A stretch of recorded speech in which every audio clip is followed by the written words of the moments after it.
தமிழரம் நேயர்களுக்கு அன்பு வணக்கம். மீண்டும் உங்களை சந்திப்பதில் மிகுந்த மகிழ்ச்சி. இன்றைக்கு நம்மிடையே மூத்த அரசியல் விமர்சகர் ஐயா ரவீந்திரன் துரைசாமி அவர்கள் நம்மோடு இணைந்திருக்கிறார். வாருங்கள் நேயர்களே, சார்ட்ட பேசலாம். வணக்கம் சார். வணக்கம் டேனியல். எப்படி இருக்கீங்க சார்? நல்லா இருக்கேன். ரொம்ப நல்லா ஆச்சு சார். சார், இப்போ கோவையில் பூத் கமிட்டி மாநாட்டை விஜய் நடத்தினாப்புல, அதில் கோவை முழுக்க குலுங்கியது கோவை அப்படின்னு போட்டு ஹேஷ்டாக்லாம் போட்டு சொன்னாங்க. சரியான கூட்டமாச்சே சார், பார்த்தீங்களா? சரி, அவர் பூத் கமிட்டி போட்டவர் 234 நிற்க போறாரா? என்ன சார் திடீர்னு இப்படி கேட்குறீங்க? இப்போ 234க்கு தானே சார் பூத் கமிட்டி மாநாடு நடத்துவாரு? இல்ல, அவர் கட்சி ஆரம்பிச்சுட்டு லெட்டர் பேடா இருந்தார். என்ன சார் 2024 மக்களவையில் சிஏ எதிர்ப்புன்னு மட்டும் சொல்லிட்டு லெட்டர் பேடா இருந்தார். கமல்ஹாசனுக்கு எலிஜிபிலிட்டி அவருக்கு இல்லை. கமல்ஹாசன் கட்சி ஆரம்பிச்சுட்டு டிவி பெட்டியை உடைச்சு திமுக அதிமுக எதிர்த்து 39 எம்பி கேண்டிடேட்டை போட்டாரு. இவர் இன்னும் அதிமுக எதிர்க்கவே இல்லை. ஆதவர்ஜுனா எடப்பாடிக்கு ஆளாட்டே இருக்கிறாரு. அப்போ அவருக்கு மேல அந்த சந்தேகம் நமக்கு வருது. அவங்க எடப்பாடி பலம் நிரூபிச்ச பாஜக பக்கம் போனதுல பல சிக்கல்கள் அவருக்கு இந்த ரெட்டேல வழக்குல இருந்து, செங்கோட்டையன் பிராபலத்துல இருந்து, மோடி சீமான சிஎம்மா சொல்லிடுவாரவங்கதுல இருந்து, ராமதாஸ் கடுமையா நிக்கிறதுல இருந்து, விஜய்க்கு பெரிய பாப்புலாரிட்டி ஏறதுல இருந்து, பன்னீர் தினகரன் மேட்டர்ல இருந்து எக்கச்சக்க மேட்டரை ஒரு பாஜக சந்திச்சு அவர் ராஜதந்திரியா அதை கிளியர் பண்ணிட்டு போயிட்டாரு. அவர் என்னைக்கு பாஜகவை சந்திச்சு அதிமுக பாஜக கூட்டணி வந்தாரோ அன்னைக்கே விஜய் டல் ஆயிட்டாரு. ஆதவர்ஜுனா வளர ஆரம்பிச்சிட்டாரு. 18% கிறிஸ்டின் முஸ்லீம் ஓட்டு உங்களை பாதிக்குமே, நீங்க எப்படி பாஜகவோட போகலான்னு இவரு அதிமுக பொதுச் செயலாளரா, எடப்பாடிக்கு மேனேஜரா, அதை பேசுறதுக்கு இவரு யாரு? உங்க கட்சி நன்மையா பேசிட்டு போண்டியது தானே.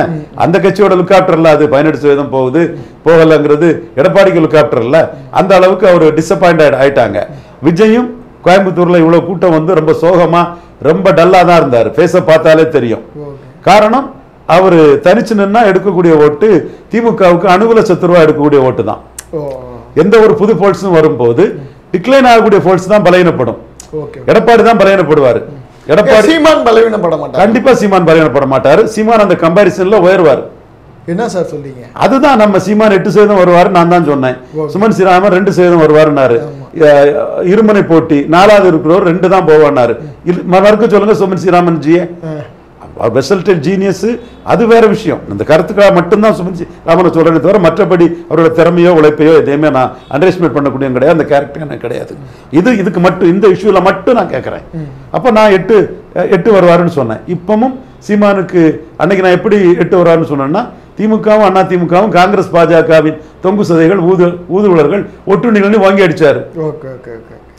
நீங்க காங்கிரஸ் பாஜக பெருசா வச்சு திமுக அதிமுக அடிச்சார் பாராளுமன்றத்தில். அதான் சீமானுக்கு ஸ்ரூட் லீடர்ஷிப், இன்டெலிஜென்ட் லீடர்ஷிப் தெளிவா அடிச்சு அதுல யாருனாரு 8% வருவாரு வந்தார். இப்பவும் விஜய் கம்பேரிசன்ல சீமானுக்கு என்ன லாபம்னா, பஞ்சமர் நிலத்தை மீட்கணும்னு அட்டவணைப்புரி மக்களுக்கான நிலத்தை மீட்கணும், ஆதிக்க சக்திகள்ட்ட அந்த நிலம் இருக்கு, அதை மீட்கணும்னு ஆதிக்க சக்தியை எடுத்து குரல் கொடுக்காரு சீமான். ஆதிக்க சக்திகளுக்கு ஓட்டு பாதிக்கும்னு விஜய் அதை பேசாமையா இருக்கிறாரு. குரல் இல்லல்ல விஜய் கிட்ட. அடுத்தால அருந்ததியர் உள்ஒதுக்கீட்டுல ஸ்டாலின் கொடுத்தாரு. 10% மோடி கொடுத்ததுல மோடிக்கு லாபம் வந்த மாதிரி ஸ்டாலினுக்கு தான் லாபம் வரும். அதுல எந்த மாற்றமும் இல்லை. ஆனா அதை எடப்பாடி கொங்குக்காக, அருந்ததியர் ஓட்டுக்காக எடப்பாடி ஆதரிக்கிறாரு. எடப்பாடி கூட கூட்டணி போறதுக்காக விஜய் அந்த மேட்டர்ல எடப்பாடி லைனை டோ பண்றாரு. சீமான் பழைய தேவேந்திர குல வேளாளருக்கு 5% உயர்த்தி கொடுங்கன்னு கேட்கிறாரு. இது 1954 காமராஜ் ஆட்சிக்கு வந்ததும் 1% உயர்த்தி கொடுத்தாரு. யாரும் கேட்கல. அவராட்டே ப்ரொபோஷனேட்டா ஷெட்யூல் காஸ்ட் கொடுக்கணும்னு 1% உயர்த்தி கொடுத்தாரு. சுதந்திரத்துக்கு பிறகு 14 வருஷத்துல அவங்க 1% பாப்புலேஷன் பர்த் ரேட் அதிகனால கூடியிருக்காங்கன்னு காமராஜ் நியாயமா நாணயமா 1% உயர்த்தி கொடுத்தாரு. நான் உயர்த்தி கொடுத்தேன்னு எங்க கிளைமும் பண்ணல. அப்புறம் 74 கலைஞர் 2% உயர்த்தி கொடுத்தாரு. 54 to 74 20 வருஷத்துல அவங்க 2% எண்ணிக்கை கூடியிருக்காங்கன்னு கலைஞர் 2% உயர்த்தி கொடுத்தாரு. கலைஞர் செய்த சமூகநீதி பணியை பாராட்டுறேன். கலைஞர் மேல மாறுபட்ட விமர்சனம் இருந்தாலும் இந்த மாதிரி நல்ல பணியை கலைஞர் நான் மனசார பாராட்டக்கூடியவன் தான். அதுக்கு பிறகு மீண்டும் கலைஞர் 18 19 ஆக்கி 1% உயர்த்தினார். எஸ்சி எஸ்டிக்காக 1 தனியா கொடுத்தாரு. 1% டோட்டலா உயர்த்தி கொடுத்தாரு. அந்த 89 கலைஞர் உயர்த்தின பிறகு ஜெயலலிதா உயர்த்தல்ல, எடப்பாடி உயர்த்தல்ல, ஜெயலலிதா உயர்த்தல்ல, கருணாநிதி உயர்த்தல்ல, ஸ்டாலின் உயர்த்தல்ல, யாருமே உயர்த்தல்ல. சீமான் தான் 5% உயர்த்தி கேட்கணும்னு கேட்கிறாரு. ஏன் சகோதரர் தொல் திருமா கூட அதை கேட்கல. அப்போ பறையர்களுக்கும் தேவேந்திர குல வேளாளர்களுக்கும் விஜய் சீமான் கம்பாரிசன்ல நமக்காக சீமான் நிற்கிறாரு, 5% உயர்த்தி கேட்கிறாரு.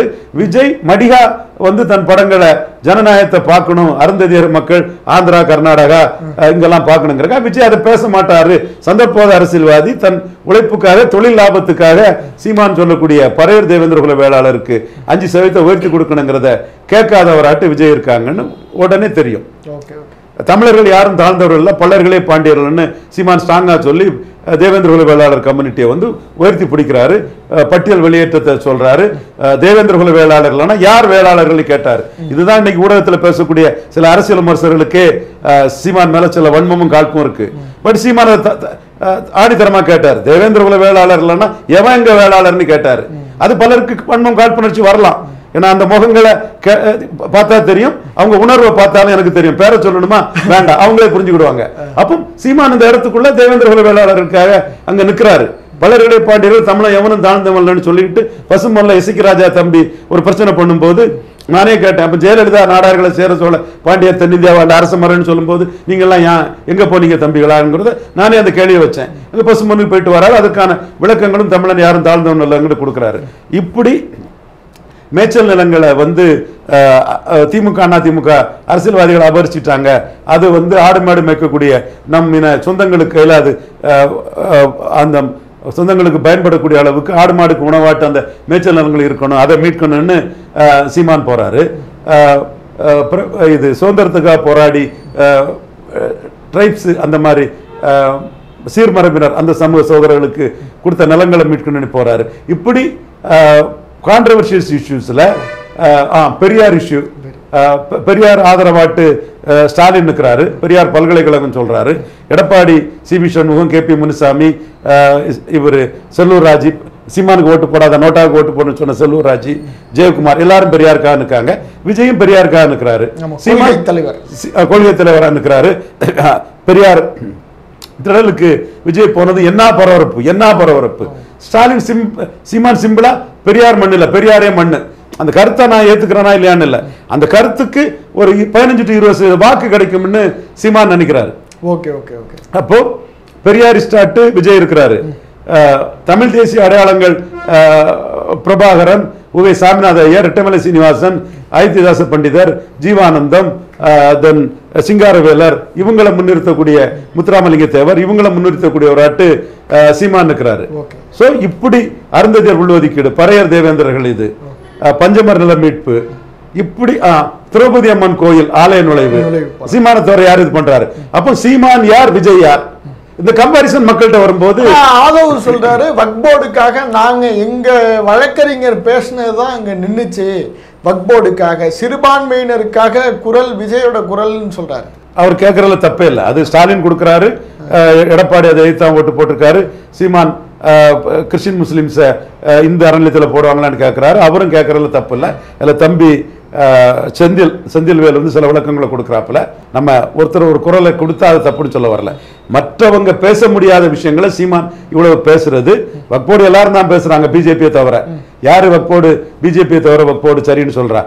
வேற யாரும் சொல்லலையே, அரசியல் கட்சியில் வேற யாரும் சொல்லலையே. அதுல 10ஓடு 11 தான். இப்ப திரௌபதி அம்மன் கோயில் மேல்பாதி மங்கலத்துக்குள்ள உள்ள நுழையணும்னு சீமான தவிர யார் சொன்னா? பறையர்களுக்கு 5 பறையர்களுக்கும் தேவேந்திர வேளாளருக்கும் 5% உயர்த்தி கொடுக்கணும்னு யார் சொன்னா? ஒன்னையாட அடிக்க சொன்னேன், பறையதானே அடிக்க சொன்னு யார் ஸ்ட்ராங்கா கேட்டா? இந்த மாதிரி எக்கச்சக்க இஷ்யூஸ் வந்து சீமான் மட்டுமே டிஸ்டிங்க்டா தெளிவா நிற்கிறாங்கிறது. விஜய் சீமான் கம்பாரிசன்ல சீமான் உயர்றாரு, 214 சீமான் போடுறாருங்கிறது இன்னைக்கு தெளிவா தெரியுது. விஜய் அங்கேயா இங்கேயா 2 கட்டானா இருக்கிறாரு, அர்த்தநாரீஸ்வரரா இருக்கிறாரு. தனிச்சு நிற்பாரா கூட்டணி போவாராங்கிறதுல தெளிவற்றவரா இருக்கிறாரு. ஓகே சார், இந்த நீங்க குறிப்பிட்டதுல இருந்து சார் சிறுபான்மையர்கள் குறித்து குறிப்பா யாருமே தொடாத இஸ்லாமியர் கைதியை பற்றி சீமான் தான் ஏன்னா அது அவர் பேசுறப்ப அந்த இடத்துல வேற யாருமே விஜயோ திமுகவோ யாருமே இல்லை, யாருமே இல்ல. முஸ்லிம் சிறை கைதிகள் விடுதலை அவர் தான் பேசுறாரு. இன்னைக்கு கூட ஒரு பாஜக தலைவர் பேரரசர் சீனிவாசன் அது சீமானுக்கு எதிராக அதை கருத்துக்களை சொல்லி இருக்கிறார். அது அவர் புள்ளியில அவர் கருத்தை சொல்றாரு. இது என்ன இம்பாக்ட் சார் கிரியேட் பண்ணும் இந்த மாதிரி யூனிக்கான விஷயங்களை தொடர்றது? சீமான் மட்டும்தான் லீடர்ஷிப்ல நிற்கிறாரு, எதுனாலும் போல்டா நிற்கிறாரு. விஜய் கம்பாரிசன்ல விஜய் ஒரு லீடரே இல்ல, சீமான் தான் லீடர். விஜய் வளவலா குளவலா வெண்டக்கா, அவரு அங்கேயும் இல்ல இங்கேயும் இல்ல, கமலியான் பச்சோந்தி, சந்தர்ப்பவாதி, மோடியும் பார்ப்பாரு, ராகுலையும் பார்ப்பாரு, சூழ்நிலைக்கு தக்கன பேசிக்குவாரு. ஸ்டாலினுக்கு உதயநிதி ஸ்டாலினுக்கு வாரிசு அரசியலை சொல்லுவாரு. ஆனா மற்ற குறிப்பா ராகுலுக்கு வாரிசு அரசியலை சொல்ல மாட்டாரு. அதிமுக ஊழலை கண்டுக்க மாட்டாரு. கொடநாடு கொலையை பற்றி பேச மாட்டாரு. சீமான் தான் கொடநாடு கொலையை பற்றி, தூத்துக்குடி துப்பாக்கி சூடம் பற்றி பேசுவாருன்னு இவ்வளவு மக்கள் மத்தியில கொண்டு சேரும் போது சீமான் தாயா லீடர், விஜய் சந்தர்ப்பவாதியா, லாப நோக்க வாராயா, இதை வச்சு இன்வெஸ்ட் பண்ணி காசு பணம் அடிக்கலான்னு வாராயான்னு மக்கள் மத்தியில இது உருவாயிரும்.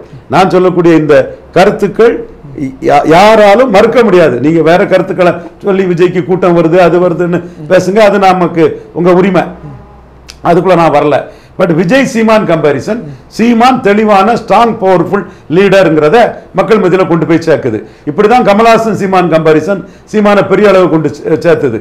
வாராகி சித்தர் சொல்லக்கூடிய வாராகி அருள்ல இருந்து சொல்லக்கூடிய மாதிரி விஷயத்தை நான் சொல்லல. அரசியல் நடவடிக்கைகள்ல லீடர்ஷிப்ல எடப்பாடிக்கு ஈர்ப்பு இல்ல, எடப்பாடி நண்பகத்தன்மையற்றவர், எடப்பாடி ஈரோடு கிழக்கிலும் விக்கிரவாண்டியிலும் களத்துக்குள்ள வராம ஓடிட்டாரு. சீமான் லீடராட்டு வெற்றியோ தோல்வியோ மக்கள் அவமானப்படுத்தினாலும் மக்களை நம்பி நிற்கிறாரு. அது சீமானுக்கு லீடர்ஷிப்பை உயர்த்தது.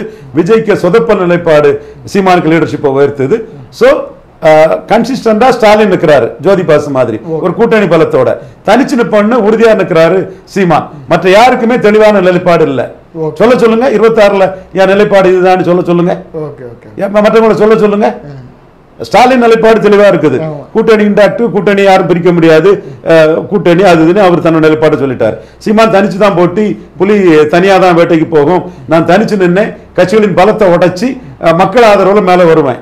1ல இருந்து 8ல வந்தவன் 8ல இருந்து 28 போக மாட்டேன், 36 72 லட்சம் ஆக்க மாட்டேன், 126 லட்சம் ஆக்க மாட்டேன்னு அவரே சொல்றாரு. அப்ப அவருக்கு நிலைப்பாடு அங்க தெளிவா இருக்குது. விஜய் வந்து நான் இத்தனை கோடி எடுப்பேன், ஆட்சிக்கு வருவேன், கூட்டணி கிடையாது, நான் தெளிவா இருப்பேன்னு சொல்லணுமா இல்லையா? அப்போ உங்கள்கிட்ட குழப்பம் இருக்குது, சந்தர்ப்பாதம் இருக்குது, எடப்பாடி தரப்படி சீட்டை வாங்கிட்டு போயிடலாங்கிற எண்ணம் ஓட்டம் இருக்குது. இலவசங்களை எதிர்த்து சர்க்கார் படத்துல பேசின விஜய் இலவசங்களை எதிர்த்து நிஜத்துல பேசல. ஏன்னா இலவசங்களுக்கு ஆதரவா நிற்கக்கூடிய எடப்பாடி கூட கூட்டணி போலாங்கிற எண்ண ஓட்டம் இருக்கு உங்களுக்கு. சீமான் இலவசம் நாட்டுக்கு கேடும்பாரு, ஸ்டாலின் இலவசத்தை உயர்த்தி கொடுப்பாரு, நாங்க அதோட அதிகம் கொடுப்போம் பாரு எடப்பாடி பழனிசாமி. எடப்பாடி பழனிசாமி ஒரு கூட்டணி போறதுக்காக இலவசங்களுக்கு ஆதரவான நிலைப்பாட்டை விஜய் சந்தர்ப்பாத நிலைப்பாட்டை எடுத்திருக்காரு. சர்க்கார் படத்துல அவர் எடுத்த நிலைப்பாடு வேற, இலவசங்கள்லாம் போட்டு உடைப்பாரு. அப்போ சர்க்கார் படத்துல இலவசங்கள் எல்லாம் சினிமா ஓடுறதுக்காக மக்கள் உணர்வை தூண்டி விட்டு உடைக்கிற நீங்க, முருகதாஸ் தான் அது மெயின். இதுல வந்து இலவசங்களுக்கு ஆதரவா இருக்கு, நீங்க யார் இருக்கீங்க? எடப்பாடியோட கூட்டணி போறதுக்காக நிக்கிறீங்கன்னு உங்களை நான் குற்றம் சாட்டுறேன்.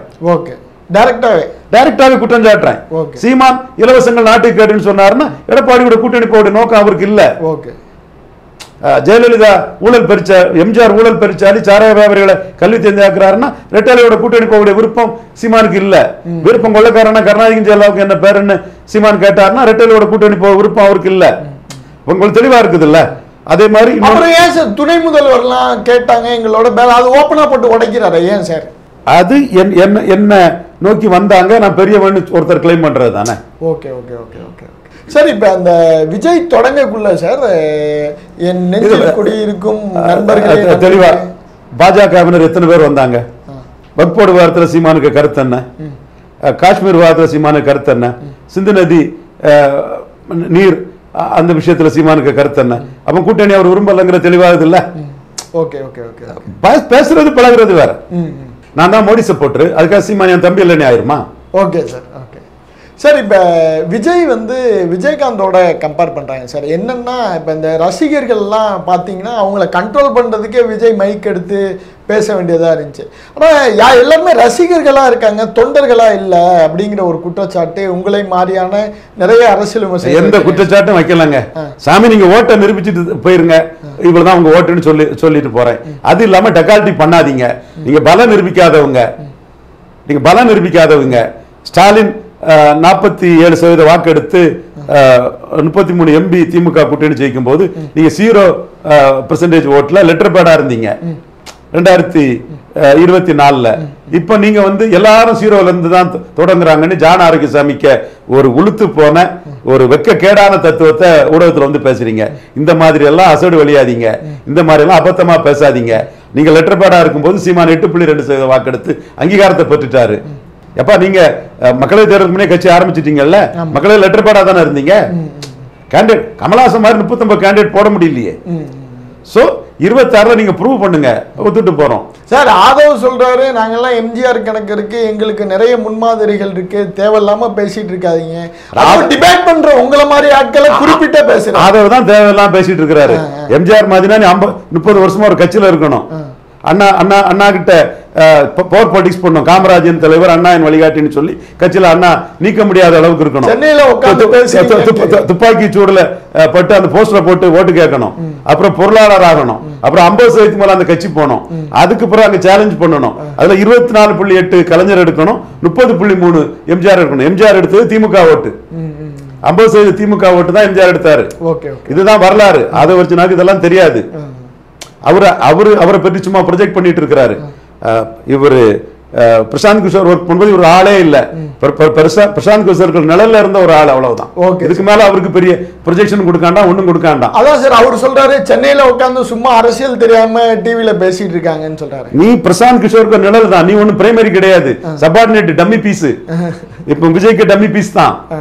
விஜய் டம்மி பீஸ் தானா சார்? விஜய் நிரூபிச்சா லீடர். ஓகே, மற்றெல்லாம் விஜய்க்கு டம்மி பீஸ் தான். இவரு ஆளு, இவரு புஷி ஆனந்த் ஆளு. அவர் தான் இதுக்கு தாய் தந்தை இயக்கம் அமைப்பு எல்லாம் புஷி ஆனந்த். புஷி ஆனந்த் இல்லைன்னா அமைப்பு இல்ல. ஒரு விஸ்வகர்மா சகோதரரை பொதுச் செயலாளரா விஜய் போட்டிருக்கதை நம்ம வரவேற்கிறோம். நன்றி சார். நன்றி.